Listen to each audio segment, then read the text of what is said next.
Vou continuar falando de números aqui no nosso Entre Nós, gente, chamando a Lana Canepa direto de Brasília, porque o governo anunciou dados do orçamento da União para o ano que vem.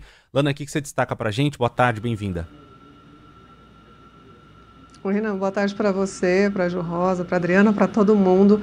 Olha, destaque principal, acho que o que afeta a população de maneira geral, o salário mínimo, né? A gente já tinha adiantado no Jornal da Band de sexta-feira que o projeto seria enviado com um valor de R$ 1.509 e isso foi confirmado, uma alta de R$ 97.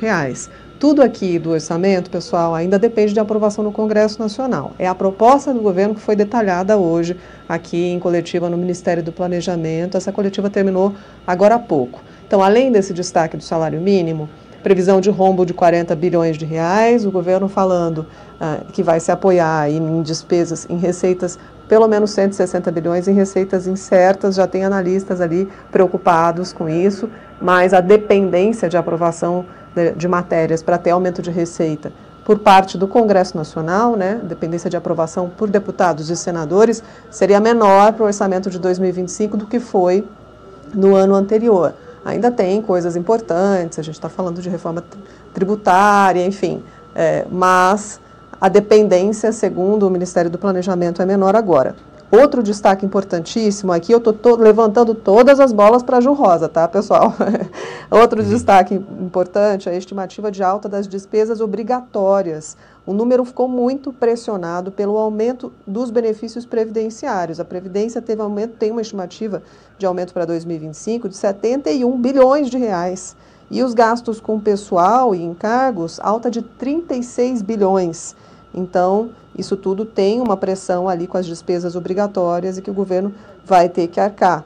E as não obrigatórias, eu destacaria aqui a previsão para as emendas parlamentares, que foi uma outra polêmica esse ano, né? O governo está chutando que vai gastar menos de 40 bilhões com as emendas no ano que vem, mas ainda depende de aprovação do próprio Congresso Nacional.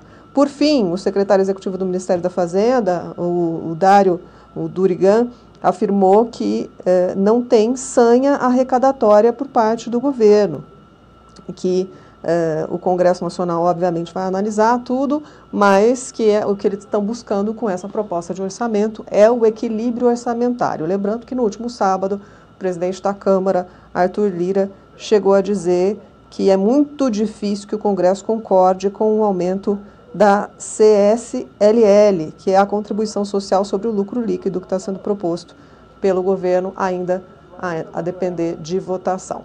Por enquanto é isso, pessoal. Aqui um resumo rápido do que está colocado pelo planejamento aí nessa coletiva. Pois é, Lana, é que são muitos detalhes, né, como você trouxe bem, o balanço, o retrato, quando a gente olha a fotografia e interessa para quem está nos acompanhando, é que o governo, assim como no orçamento de 2025, porque a gente já está agora vendo o governo detalhar o orçamento do ano que vem. E lembrando que ainda temos o desafio de cumprir a meta do orçamento desse ano.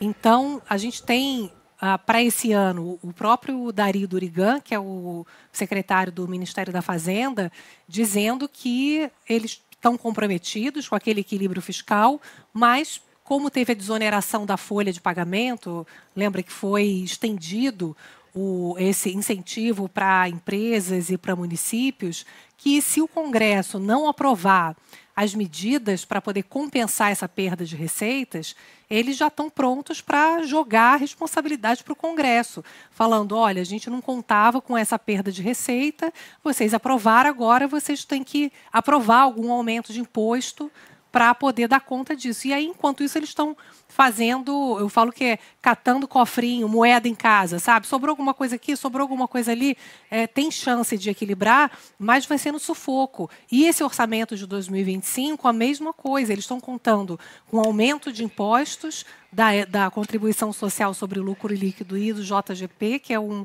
outro tipo de imposto, o Lira, falando já no fim de semana que o Congresso não está disposto a aprovar aumento de imposto, e no caso de corte de gastos, eles estão contando basicamente naquele pente fino, que a gente falou que tem que ser feito sempre, para ver se tem fraude, se tem algum tipo de desvio. Então, pente fino é algo que tem que ser feito sempre, não é política que vai resolver a questão estrutural do gasto. Eles têm que atacar a questão por que os gastos crescem tanto acima da capacidade de sustentar o orçamento. Então, a gente vai tentando equilibrar isso que está acontecendo aos trancos e barrancos e rezando para que tudo dê certo, para que sobre um dinheirinho ali, para que tudo que está sendo previsto dê certo. Está muito incerto esse equilíbrio fiscal e isso acaba trazendo volatilidade, insegurança para investimento no Brasil. Senão a gente fica naquela história eterna, corda no pescoço, né? Exato, sempre.